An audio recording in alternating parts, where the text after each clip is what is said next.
All right, well, welcome to week 2 of spring semester 2025. Boy, we are getting into some great stuff that we've been learning in my classes today. Thanks for following along. I really appreciate the support that you all give me in watching these videos and commenting on them and liking them and sharing them as well. So let's get into what I've learned in my classes this week. In my readings class, readings evaluations class, the 4990 class, we have spent literally 2 weeks talking about Genesis chapter 4. We've looked at a dozen different interpretations of it. We've looked at different perspectives and ideas that people have had of it. And this is fun to look at. I was watching another video on a podcast, in fact, I was watching earlier today on YouTube that talked about the difference between churches looking at the scriptures and education institutions looking at the scriptures. And this is really important, I think, to understand. When you go to church, the guy that they were being talked, this was on Bart Ehrman's podcast, in fact. When you go to church, they're looking for a theological understanding of the scriptures. So you'll go and you'll learn about stories in the scriptures and what did they mean and how can that impact your morality and choices today. That's how they look at scriptures. When you go to a education institution, when you get into the scholarly side of things, they're not trying to help you understand your relationship with God. What they're trying to do is look at the scriptures from a human standpoint. So how can we compare these scriptures from a humanist standpoint, from being human, kind of confining it to mortality understanding, if you will. They're not trying to discuss who is right and who is wrong. They're just trying to discuss what can we see with empirical data, with perspectives that we can prove and verify today, something that's objective. So one way that they look at that is, what is the wording? How is it phrased? How is it worded? Has it changed over time? Today we have an amazing amount of manuscripts we can draw from when looking at the scriptures and understanding them better. If you're following my series on the New Testament, we go into lots of times. I think we've documented like 34 times already where the New Testament has had revisions done to it. And we just finished the book of Romans. That's as far as we've gotten so far. So the 4 Gospels, the Acts, and the book of Romans. So 6 books in, 34 revisions that we've identified from other the scribes have done over time, basically. So there's some contradictions. There's some challenges that happen in there. This is more the scholarly point of view.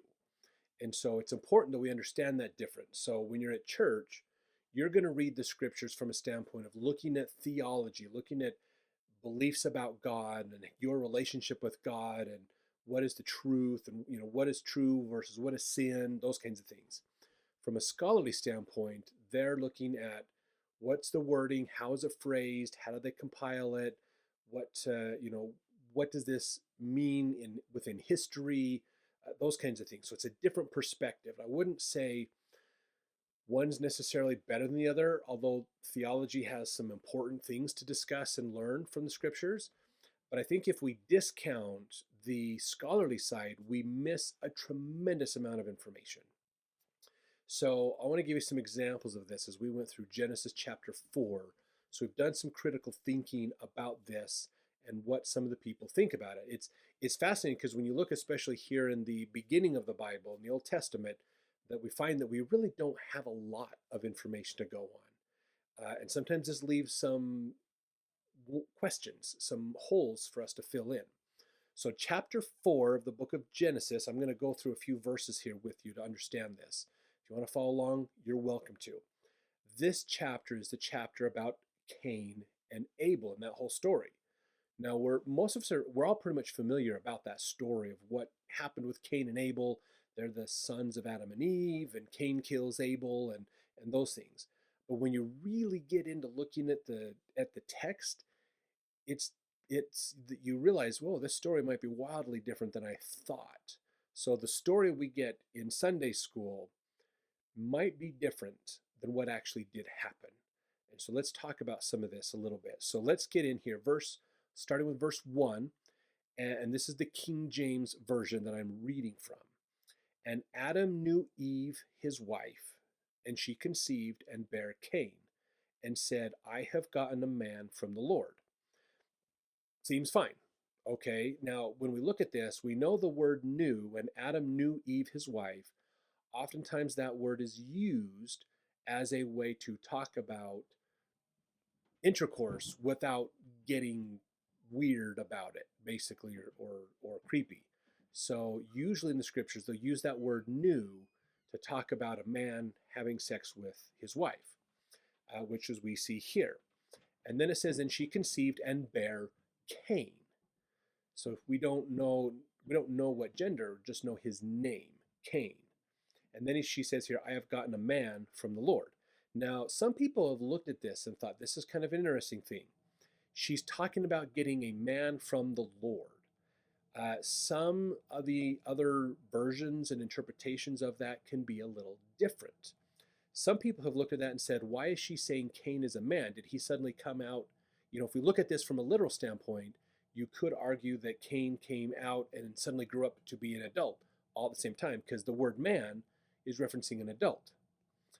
So taking literally, as soon as he was born, he became an adult, like just grew up instantly and was there. Some people would look at it as an interpretation that way. A lot of people, though, would look at this and say, what she is doing when she says, I have gotten a man from the Lord, using that word man, is she is thinking about, possibly about his future. Realize that Cain is the first human that was born. Adam and Eve were not born, they were created. And they were in the Garden of Eden in a more immortal state before they were kicked out into a mortal state. So Cain, as far as we know, there's other traditions that try to claim there may have been other ones, and Cain and Able were just two of many kids Adam and Eve had. As far as the Bible, the official books we have, Cain's the first human that is born. And we know Eve is talking about him as a man from the Lord. Now, a few people have wondered about this. When you look at translations, I have gotten a man from the Lord. Does this mean Cain came from the Lord, as if it's not Adam's child, but the Lord's child? Some people have looked at that, and some people say, well, this was like an angel, and so maybe because Cain went bad, it had to be a bad angel. So a bad angel came, slept with Eve, and she got pregnant and did this, because the word Adam actually means human. So a human had sex with Eve, and Cain came out of that. And some people would say that this is an angel, because she says, I got a man from the Lord. So there's different ways people will interpret this and understand it, but you can see we don't see a lot of what's going on here. Now, what's interesting, verse 2, and she again bare his brother Abel. Now, if we notice in this, okay, in verse 1, we heard Adam and Eve knew each other, and Cain came out of that. Verse 2, all we hear is Abel is born. We don't hear that they knew each other again.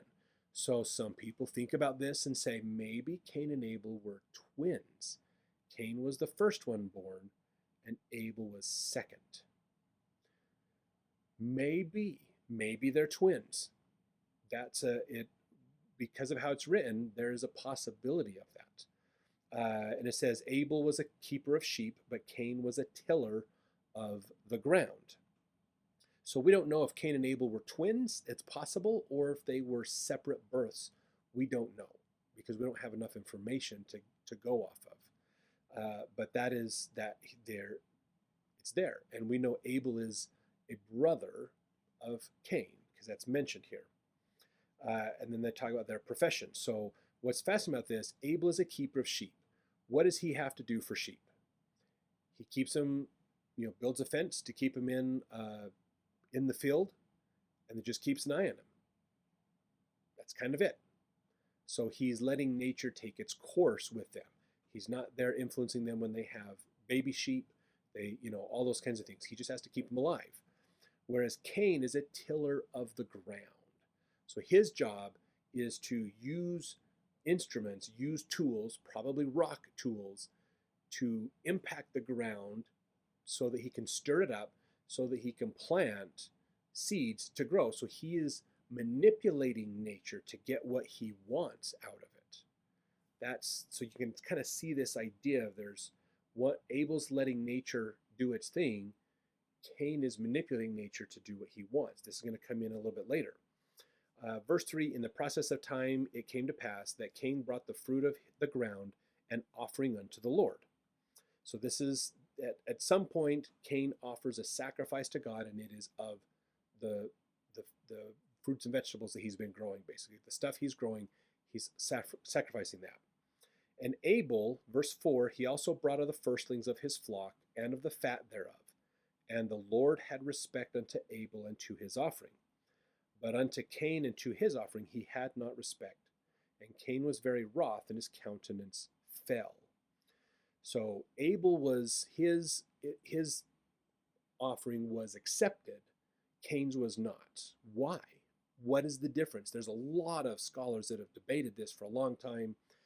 Some even look at this and say, well, animal sacrifice was the official type of sacrifice that they used for a very long time that God accepted. So maybe that's why Cain wasn't accepted. His wasn't an animal sacrifice.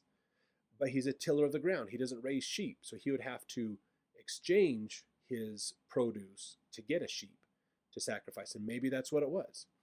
It does say in here that it was the firstlings of his flock and of the fat thereof. So Abel is giving the best of his flock.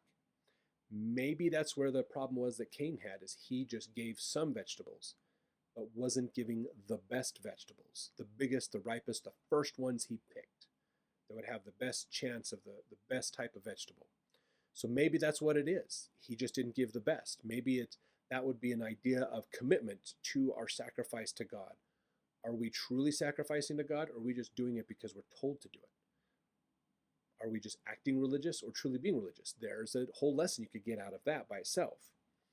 And then it says, Cain's countenance fell. He became upset and frustrated with this. So verse 6, and the Lord said unto Cain, why art thou wroth? And why is thy countenance fallen? Now notice, according to this chapter, okay, Cain and God are having a conversation. Outside of Adam and Eve having their conversations with God during the creation period, this would be the first time that it is recorded that God speaks to man. And so, because of this is what it says in here. So now God is talking to Cain. And verse 7, God says, if thou doest well, shalt thou not be accepted? So if you do a good job, if you really put your heart and soul into this, you will be accepted. And if thou doest not well, sin lieth at the door, and unto thee shall be his desire, and thou shalt rule over him. Now this is another verse that is up for a lot of debate, okay? For one, why do they have a door? They would probably have a tent or something like that at this time. They're probably living in tents or like a cave or something, so they wouldn't have a door. So this gets down into the translation. What does this mean? When they look at the word sin, oftentimes how this is translated in the ancient Hebrew is more of a demon, or a snake maybe is lying behind the door waiting for you to come by so it can strike you, so it can get you. Something is waiting for Cain to come in unsuspecting, and it's going to get him. So there's an interesting translation here. Now, some scholars look at this and say maybe it wasn't sin lying at the door, but it was a sheep lying at the door. So it was like, look, all you had to do is pick up the sheep or buy the sheep from your brother Abel, and then you could have done the sacrifice. So some have even looked at it from that perspective. But then he goes on and says, and unto thee shalt thou be his desire, and thou shalt rule over him. So in a way, that's where we get this idea that Cain, if we think of sin as Satan lying at the door, Cain will rule over Satan. Why? Cain has a body. Satan doesn't. Cain's in this world. Satan can't. He's very limited in what he can do in this world. He can do a lot, but he doesn't have a physical body, so that changes what he can do. And then it says here, so you can see where there's challenges, there's questions as what does all this mean? Verse 8, Cain talked with Abel his brother. That's all we get. Now, actually, there is a whole nother sentence in here that's in the original Hebrew that we don't have in the King James Version that says, basically, uh, Cain told Abel, let's go out to the field. So Cain's like, hey, Abel, come here, let's go out to the field together, and takes him out. So that's not in the King James Version. It's missing. It's in some of the more original Hebrew translations, but not the King James Version. So it says here, and it came to pass when they were in the field that Cain rose up against Abel his brother and slew him. Now, we don't have the details of what happened here. We don't have the details of what's going on. A lot of people interpret this idea that Cain picked up a rock and bludgeoned his brother with it, hit his brother with it until he killed his brother. In a lot of paintings we see of Cain and Abel, the story, Cain's holding a rock. Now that's very plausible if you think about it, just okay, Cain, not only is there rocks around, but if Cain's growing stuff, he's probably pulling rocks out of the ground to get him out of the way so he can till the ground. So he understands there's rocks. He's probably using a rock as a tool to impale the ground to make a hole for his seeds to go in.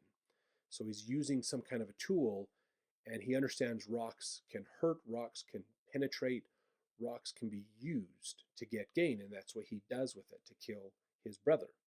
So I hope you see how looking at translations makes a difference. I don't want to go through the whole verse, the whole chapter with you. It's really pretty fun, but it's important for us to look more than just the reading we get at church, but what are some of the scholarly perspectives? What are some of the, scholars want to put some limitations on the scriptures, but sometimes those limitations help us to see what might be missing. Where are we filling in the gaps with our own assumptions, and where is it literally telling us what's going on? And then we look at the translations. The Hebrew is different than the English. So as we compare and contrast those, we oftentimes can learn more about this story than we could have before. So the scholarly side is really important to look at things from a perspective of analytics. Analyzing them can help us in understanding them. So that's what we've been talking a lot about in that class. In my History 3000 class, so this is not how to read critically, but how to think like a historian. This one's a really fun one. We've talked about sources. In this field of history, and I'm going to try to go over this quick because you might not be super interested in this. I want to get to my interfaith class, which was profound. Some really cool stuff we learned in that this week that I want to talk about. But my History 3000 class, as from a historian standpoint, when a historian comes up with an idea like, oh, here's a question I have about history. I have a hypothesis or a theory about what's going on in this time of history. Now I need to gather sources to help me understand it. There's usually two kinds of sources that are gathered in to discuss the information I'm looking for to answer prove if my hypothesis is right or not. And these sources consist of primary sources and secondary sources. So a primary source is a source that was written in the time frame that you're looking at. So let's say we have a question about the Civil War, for instance. We want to look for sources that were written, like journals, city government policies and things, business ledgers, those kinds of things that were written during the time of the Civil War. And so that would be a primary source. That was from someone who was there or who lived at the time and is discussing it. That can give us a primary source. A secondary source is someone who's talking about a primary source. So if we find a book that is talking about the Civil War, that would be a secondary source because they're going to quote primary sources in there, but they weren't there when it happened. So this is after the fact. So usually primary sources are things that were written down or documented during the time. So pictures, if they have a phonograph, then audio could be there. If they lived at a time when video is there, that could be a primary source. Books that were written at that time, reports, discussions, tax ledgers, all kinds of stuff like that is a primary source for that time. And if somebody's writing about that time, that's a secondary source. So they've done research into primary sources and now talking about them. And so we can use both of those types of sources to gather information to answer a hypothesis or a question we have about history. When we gather this together, we are creating data. So we're getting data pulled together. So to give you an example of this with my article of faith research that I did last semester that I'm continuing to still do, sources to understand. So my question was, have the articles of faith in the interpretation of them changed over time? A great way to look at that is how they were used during General Conference. That's a way to track it. So my sources are General Conference talks. So I went out and looked up General Conference talks and have read a ton of General Conference talks since then to understand them. That is my source. As I read a General Conference talk, I'm going to get data out of it. Like, how did they use, for instance, my report was on Article of Faith number 1. So how did they use Article of Faith number 1? And why did they use it? What was the main article about? So those were data points. Sometimes those data points said there must be something else going on at this time frame that would necessitate this. Like they talked a lot about certain topics in certain time periods. So I would go research the history of that time for the church to understand what else was going on at that time that could have influenced the church leaders to talk about this topic a lot. So that's sources and data. When you gather that together, you take the data and then you create facts from the data. So sources is where you get your information. As you go through that, you'll compile data. The data is what you use to get your facts. Facts are what either prove or disprove your hypothesis. So this is how historians think. This is how they research something out.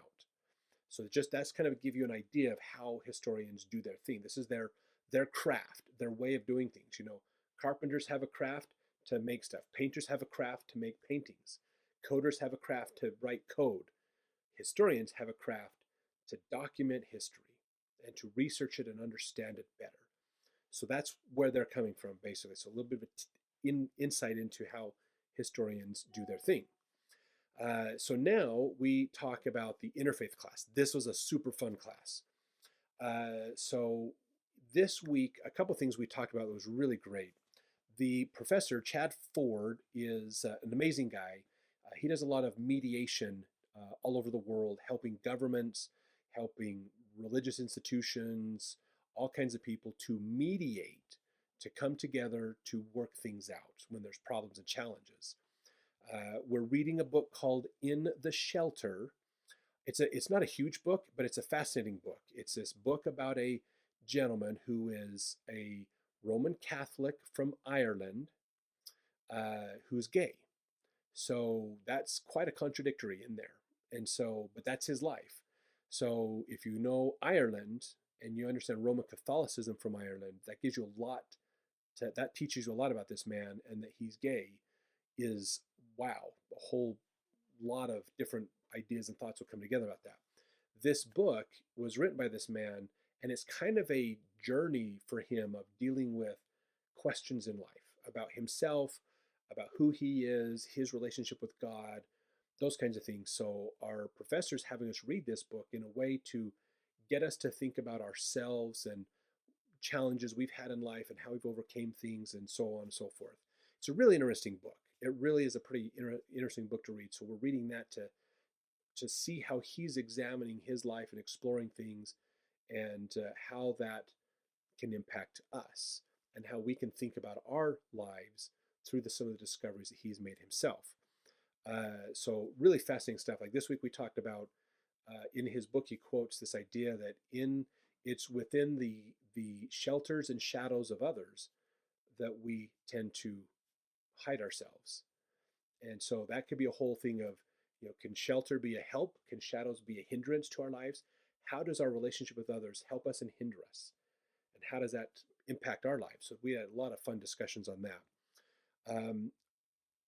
A couple things we talked about. I'm going to kind of go over my notes here. Interfaith work is all about understanding the interpretation of others. So when you're doing interfaith work, when you're working with other people, the goal isn't to say, you're wrong, I'm right. Okay, we're not trying to have a theological debate. What we're trying to do is go, okay, let me understand your perspective on this. So if somebody has a different, we've talked about Genesis chapter 4, maybe a different religion has a different interpretation of what Genesis 4 means. We can be agreeable and still not agree on things. I can say, I disagree with your opinion, but I allow you to have your opinion. So it's not a right or wrong, it's I want to understand where you're coming from. What is your interpretation? And then they understand where my interpretation is. We don't have to agree on everything, but we have to be willing to hold space for each other. That's interfaith work. So it's not a right or wrong, it's more of how can we understand each other, even if we disagree, but we understand where each other's coming from. There's a few ideas from other cultures that he brings up to talk about this connection, this relationship that we have with other people. One of them is va. If you're not familiar with va, va is a term, a concept from the Polynesian culture. So if you understand Polynesian, you'll know where that word va comes in. Va means the space between. So in Polynesian culture, so let me give you a comparison. In American culture, we are a very individualistic culture. We have a lot of words for I and me. Those are the main ones. I, me.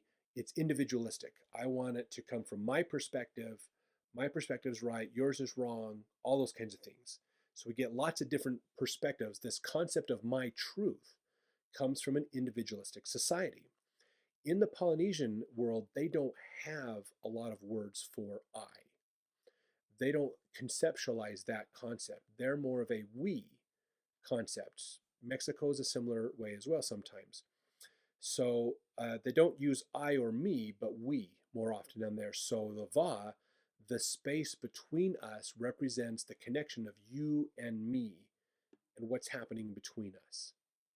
They have rituals where they use these brooms to sweep in between two people that have an argument. So if there's like not a witch doctor, but like a Polynesian cultural traditional mediator, they would have this sacred broom and they'd bring these two people together and they would sweep in between them to talk about cleaning the space between them, the va. So the question is how am I using the space between us? How is the va between us, that relationship, that connection between the two of us? So it's kind of a cool idea to think about is as you relate to other people, what is the space between us? Is it friendly? Is it inviting? Is it open? Is it easy? Is it closed? Is it threatening? Is it negative? What is that space between us? So that's a great thing to think about relationships with people. In Africa, there's the Zulu nation or the Zulu tribes. They have a word called Ubuntu that they use that's very similar. It's I am because we are. So they see the idea of our community shapes us more than we shape the community. And this is a fascinating thing. In fact, we talked about this with Professor Ford gave us this idea from Desmond Tutu. You may have heard his name. He is a Christian priest living in South Africa. He was there during apartheid. And he has this fascinating story that he told us. It was really cool. That so apartheid was when the British and another nation, I can't remember if it was Hungary or Norway, I think it was Norway, they came down into Africa and imposed white rule on African countries and basically forced them into racism, into like slavery and things like that. So they imported segregation and racism into Africa. And so the whites were all superior. The whites ran everything. The whites did everything. The blacks were poor and impoverished and slaves. This ran for centuries. Lots of atrocities were done underneath it. It was crazy time. So eventually they started to emerge from this. Britain left and the other country, whether it was Hungary, Norway, they left too. So now there were still whites living among them, but they weren't the leaders anymore, and the blacks were able to start taking over. This is apartheid. Nelson Mandela is known for this time. So there was a ruler that was the ruler of this area, and he kept Nelson Mandela in prison, and he made Desmond Tutu, this priest, have house arrest, basically because they were preaching against the racism and the segregation that the white leaders wanted. So when those leaders left, and this is in the 1900s that this happened. This wasn't that long ago that apartheid was broken in South Africa. So uh, these guys were able to get free out of jail and do more. Now at that time, the blacks were very upset at all the problems and the pain and the suffering they went through during apartheid. And so they wanted to get revenge. There was a huge movement to get revenge and kill all the whites and hold Britain accountable and force them into subjection and all kinds of things. Desmond Tutu pushed against that idea. In fact, he had a dream, he said, one night. And our professor was telling us that Desmond Tutu had this dream one night where he dreamt he went to heaven and he met Jesus. As he met Jesus, Jesus asked him, "Where is the king?" This white man who put Desmond Tutu in house arrest. And Desmond Tutu's like, "I don't know, and I kind of don't care. The guy's a jerk." And Jesus says, "Well, don't come back unless you bring him with you." And that was the end of the dream. So he's like, "Oh my gosh, I need to save him." So he realized it's not about getting revenge. It's about forgiveness and helping others to come to Christ themselves.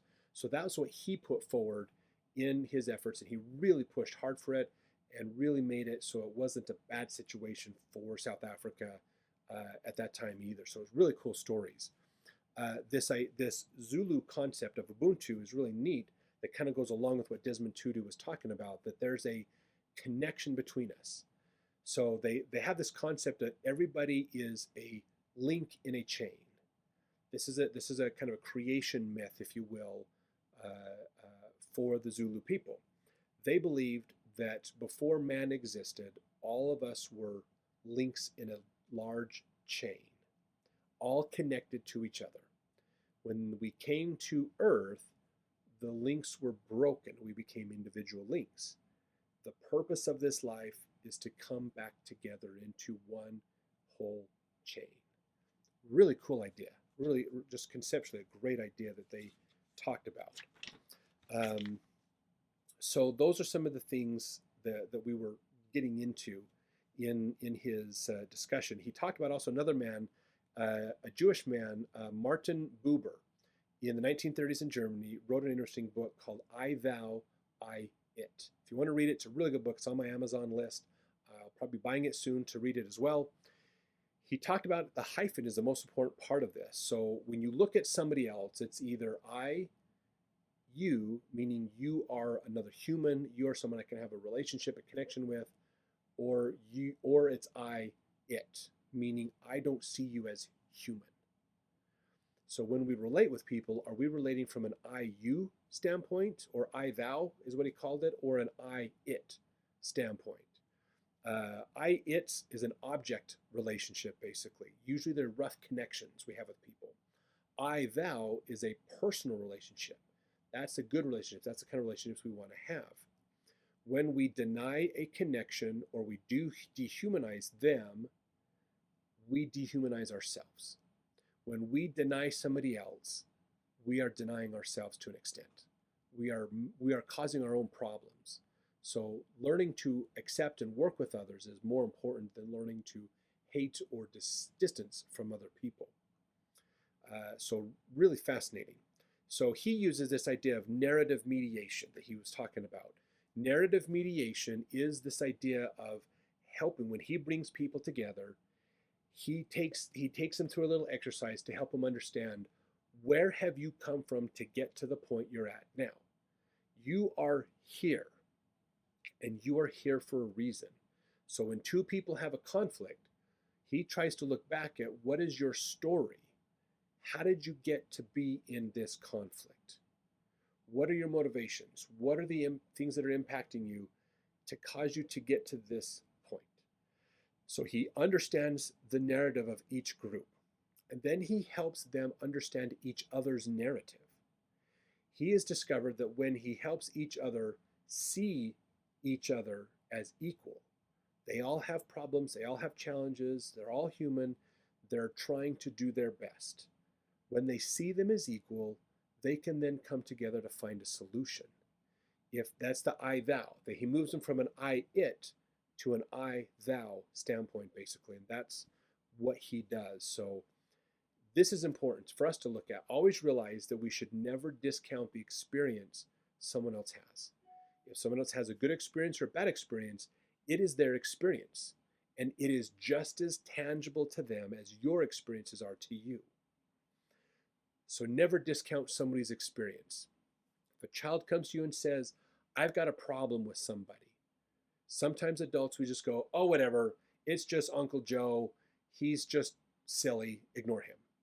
That is us discrediting their experience and imposing our thoughts on them. That's not good. We want to validate their experience. If somebody comes to you and says, I have had a bad experience, believe them. Not because they're true, but because they have had that experience. And that is somewhat real or true to them. It doesn't mean you have to agree with them. It doesn't mean that what their experience was actually true, but it means they experienced something, and that needs to be accepted. From there, once you've accepted it and you understand what happened, now you can start to work with them on that. But never discount their experience. Even if you disagree with their experience, never discount it. That'll help a lot. So by allowing both people to have their own experiences, we establish a shelter where we can share safely. So that's what he does, is once they can understand each other's perspective, now we can find a way to work this out. So important for us to do.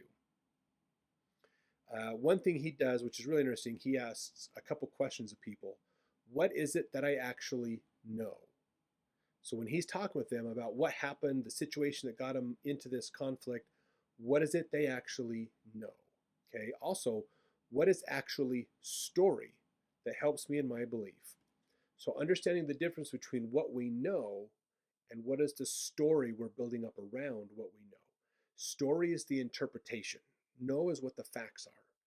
So understanding the difference of those can help you to unpackage the problem and see where there might be some false assumptions or things that are going on. Which gets us into this idea of doubt versus certainty. We spent some time talking about this, which is really cool. This is an important thing for us to look at. Okay, in a religious context, most people see certainty as good and doubt as bad. If you doubt your faith, you're having problems, and that's not a good thing.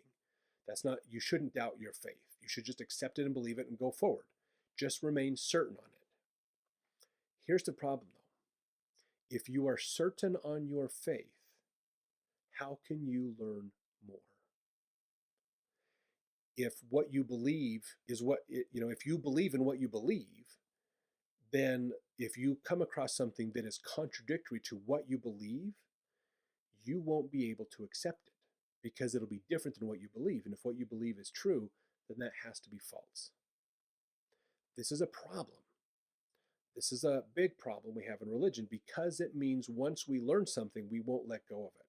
Now, you have to understand that in order for someone to, if you think of the context of missionary work, in order for someone to change religions, they have to go through a phase of doubt. Before they can convert, they have to doubt their current beliefs to adopt new beliefs. So if everybody was certain, nobody would change religions. In order for people to learn truth, they have to be willing to doubt what they currently know. I hope you see that, where that's coming in. This is vitally important because once you are in a religion, it is important for you to still doubt what you believe. Not to question, is it all true? Is it all going to fall apart? The whole shelf thingy that they talk about. This is getting into the idea of a faith crisis. To me, a faith crisis is when you learn something that challenges what you currently believe. That is not a bad thing. Understand that we have a stigma, especially in the LDS culture, around a faith crisis, that it's bad, it's wrong, you shouldn't do that. The problem is if we're not challenging what we believe, how can we learn more? I mean, really, If you go to, like we talked about at the beginning, the difference between a church reading and a scholarly reading of the Bible, the scholarly reading is going to challenge the church's interpretation. And that makes us question and understand what's going on. And that's how we get to new truths. The entire Reformation was because people questioned the truth. And they learned that what they thought was true wasn't completely true. And they needed a new set of beliefs, a new understanding of truth, which is where the Reformation came from. The whole reason Joseph Smith went to the Grove is because he wasn't sure which church was true. He needed wisdom. And to get that, he was willing to let go of what he currently believed. So he favored the Methodist Church. He thought the Methodist Church was a great one, but he didn't fully believe it all the way. And so he wasn't sure all the way on it. And so he was willing to walk away from the Methodist Church and join another church, depending upon what God told him. He had doubt. Having some doubt is not a bad thing. So we need to redefine these terms in our society. Doubt is a friend of questions. And it is the teacher of truth, is a quote that we got in the class. Doubt doesn't mean you're going in the wrong direction. Doubt means, okay, I've learned something that's clashing with what I currently know, but now I have to decide which one is really true. Is what I currently know true, which means I just kick this out instantly? Or is this more true than what I currently believe? Just because we believe it doesn't make it true. We need to be willing to evaluate these and go, oh, now I need to look at this, where maybe there's a little bit of truth in both of them, and I need to combine those together to learn more truth. That's this process of looking, of learning and improving, okay? For Alma chapter 32, go read Alma chapter 32. What does he tell you to do? Take a seed, which is this new idea that you don't even know if it's true or not, and plant it. Put it in the garden of all of your current beliefs and contrast it and compare it to what you know. Sometimes it will grow up and realize it's better than what I currently understand, which means I might need to get rid of an old belief to put this new one in place. He's saying you need to be open to doubt. That idea of planting the seed that Alma talks about in Alma chapter 32 is open to doubt. Not to question everything, but to doubt that one principle and say, maybe it's true, maybe it's not, but I need to examine it now. I've done this in my life numerous times. I will sometimes learn new things and go, okay, what I've just learned is contradictory to what I already knew. So now I need to compare these two things, and I have to be willing to accept both and reject both. If I put them on that equal platform, now I can understand the truth. This is what Joseph Smith talks about when he talks about by proving contraries, truth is discovered. Okay? These are contradictory things. Now I got to find the truth between these two. When I'm willing to do that, I will find more truth. That's how we learn. If we learn one thing and then stop learning, we basically just cut ourselves off. So be more open to doubt. Certainty is the enemy of finding the truth. That's important for us to look at. So be more curious, be more willing to change your beliefs if it helps you to find more truth. There's so much more to learn out there that it's amazing. So I hope this has helped you to learn some great things yourself. I'd love to hear in the comments what you're learning, what you think about this, especially the I doubt and certainty concepts. Sometimes people struggle with those, but does that help you in your life? Does it help you in your faith journey to Christ to re-examine what you believe and understand and look for how can I keep improving myself? So what you know now is good, but maybe it could be better. That's where just a little bit of that doubt can come in to say, maybe I need to expand or improve what I believe. So hopefully these are helpful for you and you enjoy these updates that we do. And we will see you next week.